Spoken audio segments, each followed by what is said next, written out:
নমস্কাৰ বিন্দু ইনফো ব্লগে আপোনালোক সকলোকে স্বাগতম জনালো এই ঘৰখনৰ এই লোকসকলক দেখিছে এই লোকসকলৰ বিষয়ে আপোনালোকক ক'ব বিচাৰিছো এই লোকসকল তাৰ আগতে আপোনালোকে এইখন এখন গাঁও 1 নং দামোদৰ গাঁও ধনচিৰি মহকুমাৰ অন্তৰ্গত গোলাঘাট জিলাৰ এইখন এখন গাঁও আৰু এই গাঁওখনৰ এই গৃহস্থখনৰ এই মানুহঘৰৰ এই পদুলিটো দেখিছে এটা দীঘলীয়া পদুলি গাঁৱৰ এটা দীঘলীয়া পদুলি দেখিবলৈ ভাল লগা আৰু গাঁওখন আপোনালোকে চাওক গাঁওখন প্ৰাকৃতিক পৰিৱেশেৰে ভৰপুৰ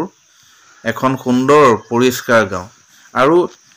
এই ঘৰখনৰ আপোনালোকে বাৰীখন চাওক এই বাৰীখন ইমান সুন্দৰভাৱে সুপৰিকল্পিতভাৱে তামোল বিলাক এই ৰুই থৈছে ইয়াতে ধৰিব পাৰি মানুহবিলাকৰ চিন্তাধাৰা বা ব্যক্তিত্বৰ কথা আৰু এইখনেই হৈছে দামোদৰ গাঁও আৰু এই দামোদৰ গাঁৱৰ এইখন ঘৰৰ পৰাই মই বিয়া পাতিছো মোৰ শ্ৰীমতীক ইয়াৰ পৰাই বিয়া পাতিছো এইখন এখন সুন্দৰ এখন গাঁও গোলাঘাট জিলাৰ আৰু এই অঞ্চলটো হৈছে নাওজান এই নাওজানত এখন ডাঙৰ বজাৰ আছিল মাৰ্কেট আছিল এই মাৰ্কেটখন এতিয়া নাই এই মাৰ্কেটখন ৰেল বিভাগে উচ্ছেদ চলালে ইয়াতে এটা ডাঙৰ ৰেল ষ্টেচন এতিয়া নিৰ্মাণ কৰিলে এই নাওজানত এটা ৰেল ষ্টেচন আসলতে এই ৰেল ষ্টেচনটোৰ কাৰণে এই নাওজান অঞ্চলটো আগবাঢ়ি যাবলৈ সক্ষম হৈছে আৰু এইখন হৈছে বৰপথাৰ আমি সৰুপথাৰ পাৰ হৈ আহিছো সৰুপথাৰ হ'ল ধনচিৰি মহকুমাৰ সদৰ ঠাই আৰু সৰুপথাৰটো এটা ডাঙৰ ৰেল ষ্টেচন আছে আৰু এই বৰপথাৰটো এটা ৰেল ষ্টেচন আছে আসলতে এই ৰেল ষ্টেচন থকাৰ কাৰণে এই ঠাই দুখন আগবাঢ়ি যাবলৈ সক্ষম হৈছে আৰু এইখন এখন বৰপথাৰৰ ভিতৰত এখন অগ্ৰণী শিক্ষানুষ্ঠান উচ্চ শিক্ষানুষ্ঠান ধুন্দাচাম উচ্চ মাধ্যমিক বিদ্যালয় আৰু এই বিদ্যালয়খনৰ যিজন প্ৰধান শিক্ষকে এই বিদ্যালয়খন পৰিচালনা কৰি আছে তেওঁৰ ব্যক্তিত্বও যথেষ্ট আকৰ্ষণীয় তেওঁৰ সুন্দৰভাৱে মানুহ চলোৱাৰ তেওঁৰ দক্ষতা আছে বিদ্যালয়খন পৰিচালনা কৰিবলৈ সক্ষম হৈছে যাৰ ফলস্বৰূপে বিদ্যালয়খন অতি কম সময়ত আগবাঢ়ি যাবলৈ সক্ষম হৈছে আৰু এতিয়া আমি য'ত আছো এয়া হৈছে জামুগুৰিটো এটা ৰেল ষ্টেচন আছে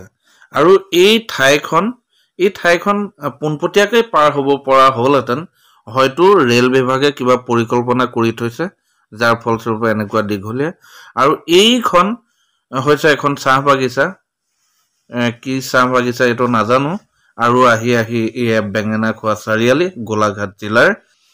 এয়া আমি গোলাঘাট টাউন সোমাই গলো এইখন গোলাঘাট টাউনখন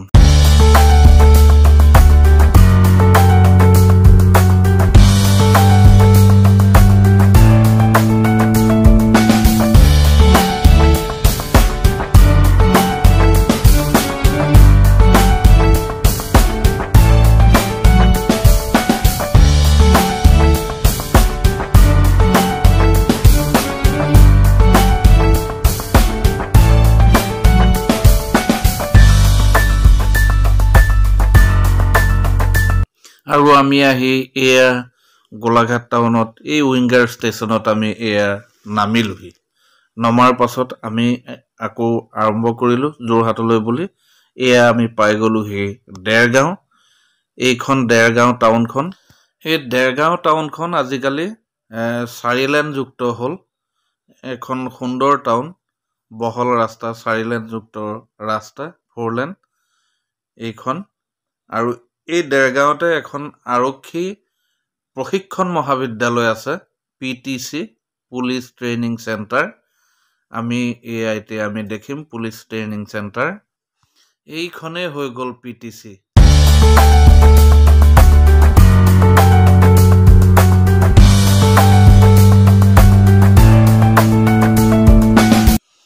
আৰু এয়া 4 লেন যুক্ত ৰাস্তা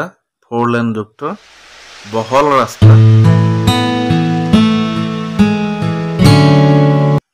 এয়া আহি আমি যোৰহাট টাউন পালো উজনি অসমৰ এখন ডাঙৰ টাউন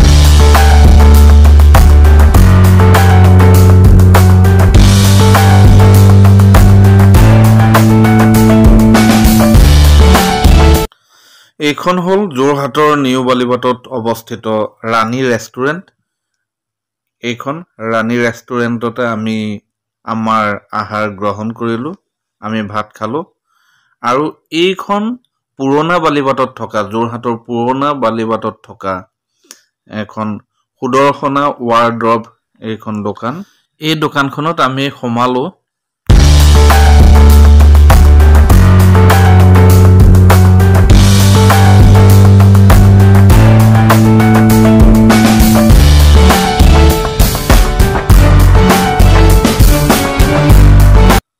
আৰু আহি নিমাতী ঘাট,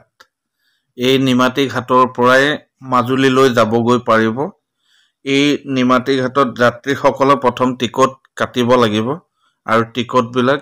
এয়া ডিপাৰ্টমেণ্টৰ কৰ্মচাৰীসকলে তেওঁলোকে চেক কৰে। তেওঁলোকে ফোন নম্বৰ